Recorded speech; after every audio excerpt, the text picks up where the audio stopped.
Hi, I'm Mike Aronoff with Canoe, Kayak, and Paddle Company. Today we're working on self and assisted rescues in touring kayaks.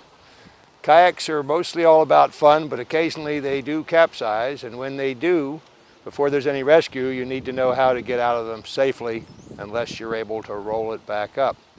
Now, the first part of that is called a wet exit, how to get out of the kayak safely, and that's what we're going to take a look at now. This is Eric, lead instructor, sitting in a kayak with a spray skirt on.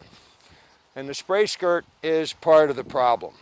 If Eric tries to kick his knee out of this spray skirt, it doesn't really work. If Eric tries to pull on here, it doesn't really work. So this is what's very, very important.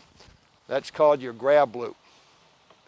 Eric's got to know where that grab loop is for one thing. So we'll stop there for just a second. This is really the most important thing, is the head. So if this kayak capsizes, the first thing you want to do is get that head to the extent possible out of the way by tucking. So now we're upside down underwater. Gravity's working for us, but we've still got that spray skirt on. So there's tuck, then he reaches around to get to his grab loop, pull, that gets it loose. He stays tucked, lets his hand slide back behind him like he's taking off a pair of pants and does a push. Gravity helps because he's upside down. Out he comes out of the boat without beating up his legs. So our mantra is tuck, pull, push. And just to make sure you understand why that's important, the tucking part gets the head out of the way, makes it lower because it was up here. So if there's anything to roll over on, it's going to be lower. Also, what he's going to be looking for is this grab loop, and it puts it right in front of his head. That's two reasons for tucking. Pull this back off, please, Eric. If you can see down here, his legs are under these thigh braces. And if he leans back, it just makes him stick, and his legs stick under the boat. So the tucking is also important to loosen the legs so that it makes it easy. Now gravity is going to take over and he's going to fall out of the boat.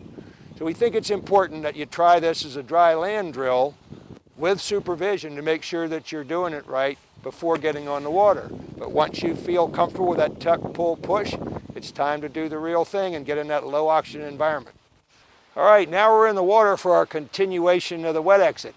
The wet exit is something that when you practice it for the first time, makes a lot of people a little nervous.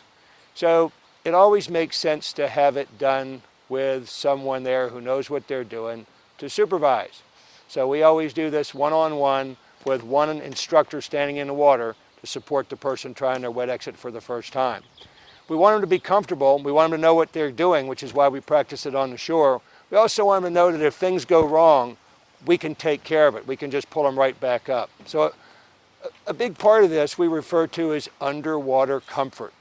What we're going to demonstrate first is Eric's going to capsize, and he's not going to do the wet exit. And I'm just going to show him what's going to happen if for some reason he doesn't do it. So let's get on with that. This has got a kind of funny name. We call it the Hand of God Rescue. 1, 2, 3, go.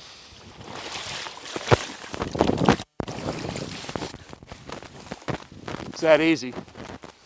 No worries, right? Right. Okay. Now we're going to do the real thing. And while you're watching, why don't you count to see how long it takes? And Eric's going to do this slowly and under control. That's the whole point. Whenever you're ready, buddy.